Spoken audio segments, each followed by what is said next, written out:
Rádio Independente. Direto ao ponto.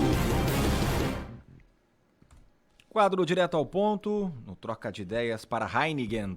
Tecnologia em higienização. Atuamos no desenvolvimento de produtos e processos para a higienização e desinfecção.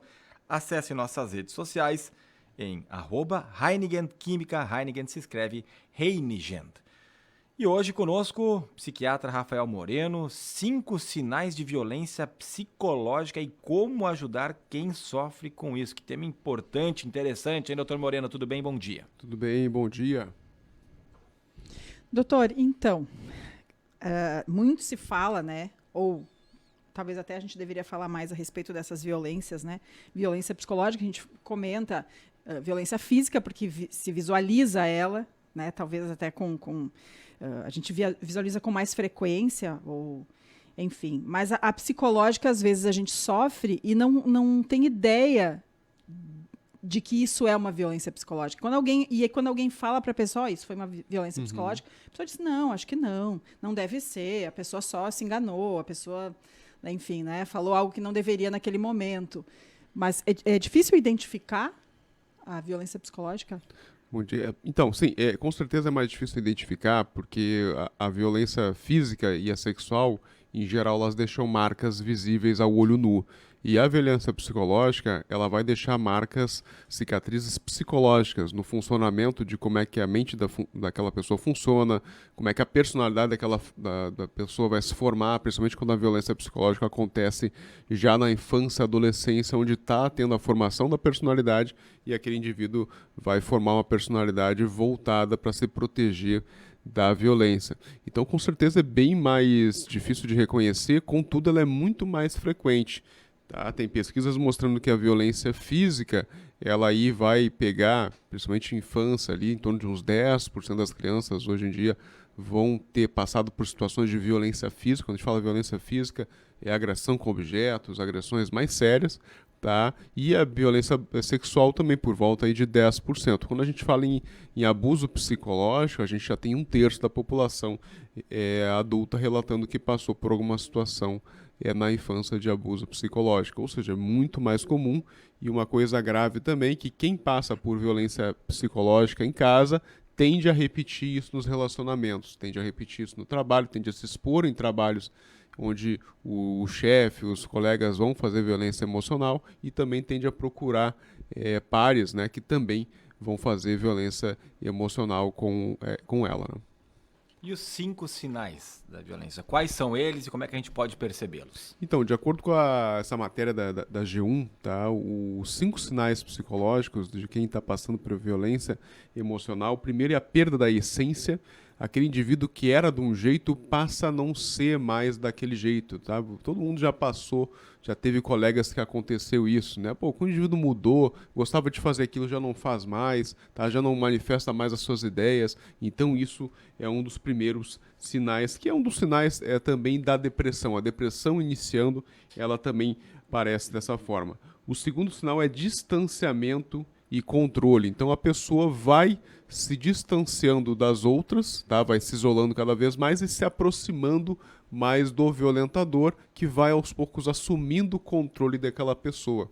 Então a pessoa passa a não ter mais autonomia para ter as suas decisões. Tá? A pessoa fica num caráter de muito dependência, que é um dos terceiros sinais, a dependência emocional. Então, primeiro tem que falar com fulano, tá? Vamos ver se fulano vai querer. Quando vê a pessoa, não toma mais decisão nenhuma. É sempre o outro que vai estar fazendo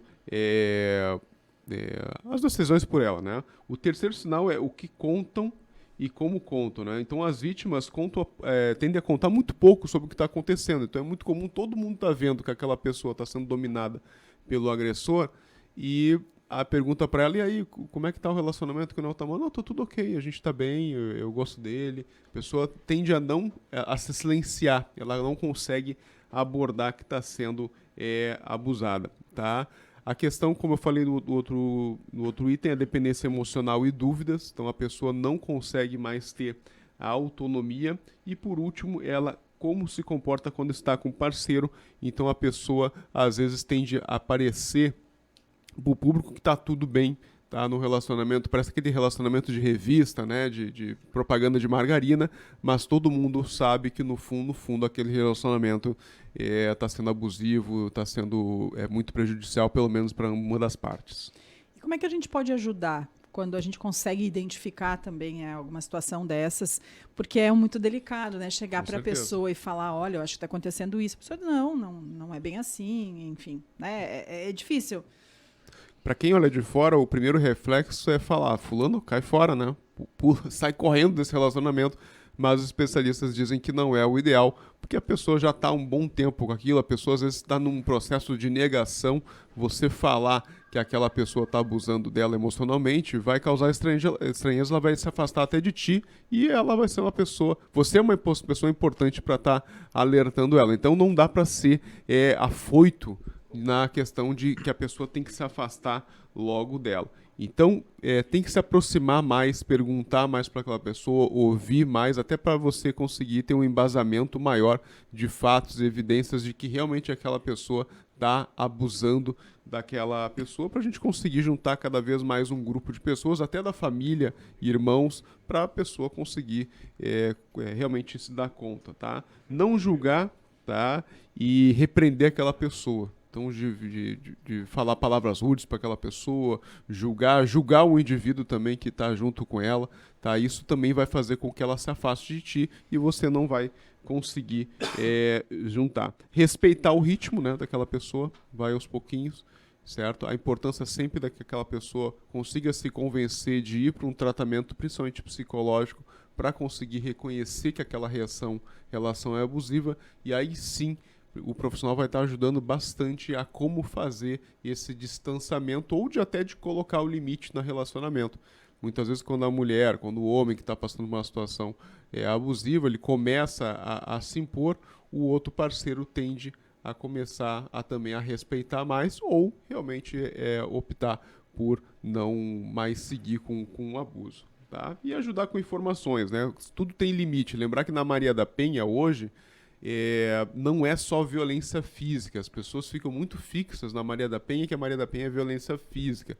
A maioria das vezes, antes da violência física ou até junto com a violência física, existe o abuso emocional, existe o abuso financeiro, existe o abuso moral naquela relação, que também são tipos de violência enquadradas dentro da Maria da Penha. Então a gente tem que estar lembrando de que quando a questão passa dos limites, é frequente, é intensa, a gente está diante, sim, de um crime, e isso a gente muitas vezes vai ter que intervir e aquela pessoa vai ter que, sim, chegar numa delegacia da polícia para informar o que está acontecendo. Importante, tema importante, não podemos fechar os olhos, temos que abrir cada vez mais olhos para isso e não só abrir os olhos, mas tomar as devidas providências também. Doutor Moreno, muito obrigado, uma boa semana. Certo, um abraço a todos então. Boa semana. 20 minutos faltando para as 11 horas, 25 graus e 2 décimos é a temperatura.